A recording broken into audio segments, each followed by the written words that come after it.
Once upon a time, in a village, there lived an elderly woman known as the Storyteller Grandma. She possessed a magical bundle filled with countless stories, suitable for every age and temperament. Every evening, the village children would gather at her doorstep, and Grandma would begin to open her bundle. "What kind of story do you want to hear today?" Grandma asked with a smile. The children shouted in unison, "A lovely one, a funny one, a teaching one, and a little bit magical too." Story number 1. The Cave of the Kind Jungle. Grandma began. In a jungle, there was a cave where different animals lived. One day, the lion had to go somewhere, but he was troubled due to his illness. All the animals came together to help him. The fox found medicine for him, and the monkey performed a dance to make him laugh. The lion, feeling happy, said, "True friendship is what helps in difficult times." Story number 2. The Clever Cuckoo and the Flowering Tree. Then Grandma continued.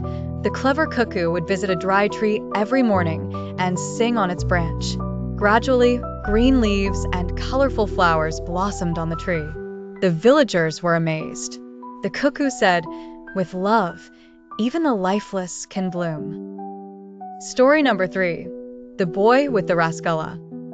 Grandma smiled and shared a funny story. Little Mohan went to the market with his grandma every week. One day, he saw an unknown child crying in the market and gave him his rasgullas. That day, Mohan felt very happy. Grandma taught him, "True happiness lies in giving, not in taking." Story number 4. The Magical Bell. Now it was time for a slightly magical story. There was a girl named Radha who had a bell. Whenever she rang it, any sad creature in the village would have its sorrow alleviated. One day, Radha saw an old man in distress, rang the bell, and his problem was solved. Everyone learned to value that bell. If the heart is pure, help can be given to anyone. Story number 5. The True Meaning of Friendship. Then Grandma narrated the story of two poor children, Ramu and Shyamu, who had nothing, but when the need arose, they could move mountains for each other. One day, there was heavy rain in the village, and Ramu gave his only umbrella to Shyamu, and both returned home laughing despite getting drenched. Once upon a time, in a beautiful lush forest, there lived a magical butterfly named Chamak. Chamak's colors were so bright that she could be seen from afar. But what made Chamak truly special was her golden key. This key was not an ordinary key. It opened the door to a large and hidden treasure.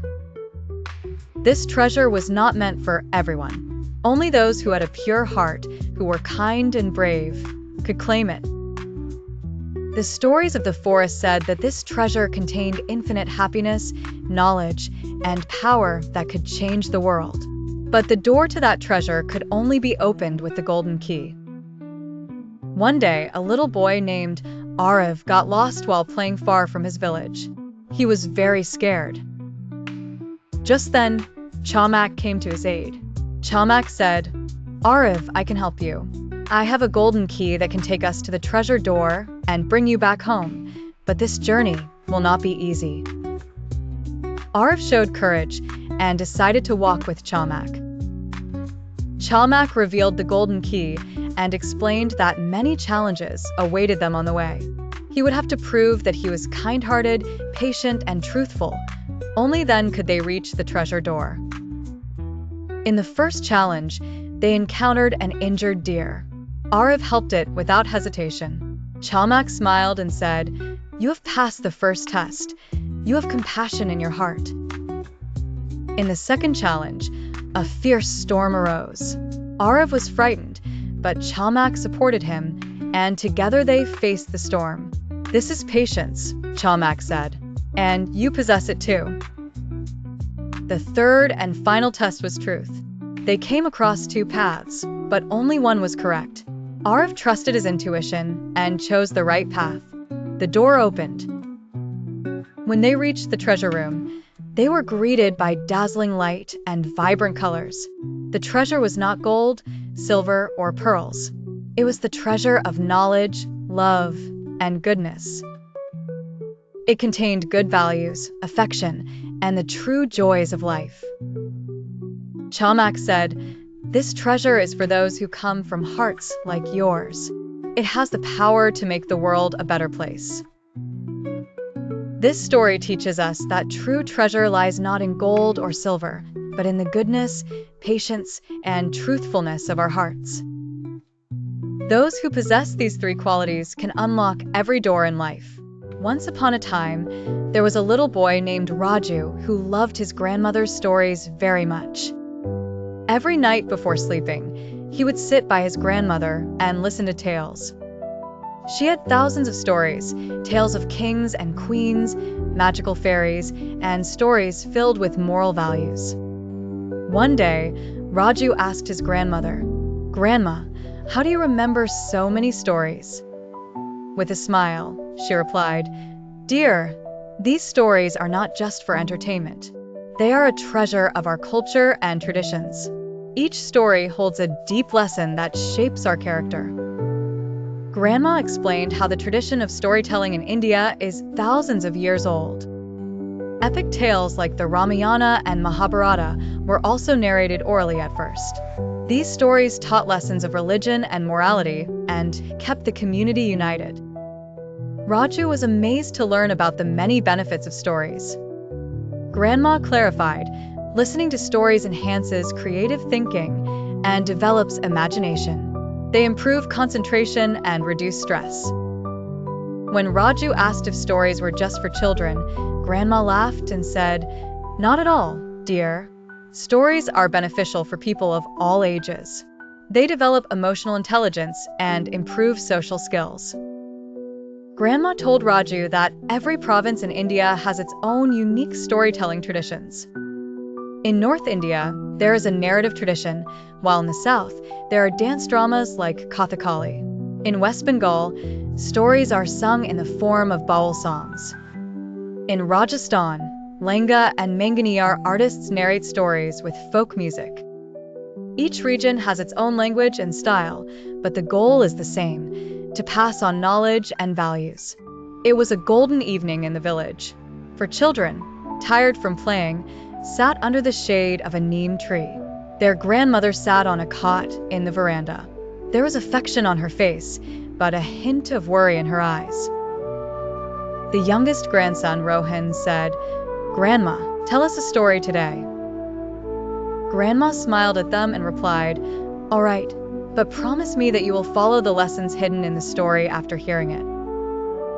All the children chorused, "Yes, we will." Grandma adjusted her glasses and began her tale.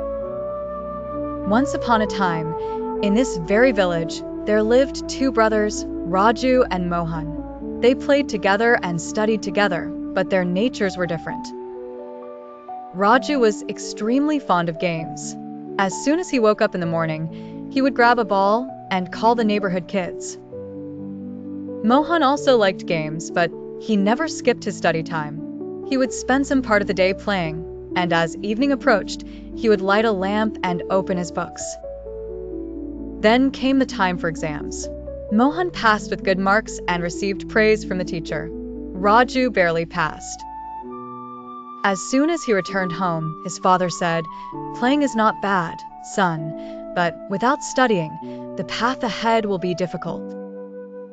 A few months later, a sports and education festival was organized in the district. Children were to be selected based on both their sports and studies at the district level. Mohan's name was immediately on the list. Raju wanted to participate too, but his marks were very poor. He couldn't be selected. On the day of the festival, Raju stood outside the field, feeling sad. He saw Mohan winning medals in races, receiving awards in poetry competitions, and everyone praising him. A pang of regret rose in Raju's heart. If I had paid attention to my studies, I would be standing with him today. Time passed slowly. Mohan advanced in his studies and continued to win everyone's hearts with his sportsmanship. He also got a good job. On the other hand, Raju remained limited to the village. Apart from sports, he could not establish his identity anywhere. Grandma said emotionally, "Children, that Raju was my own neighbor.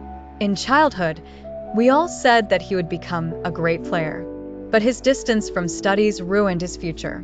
He always regretted it.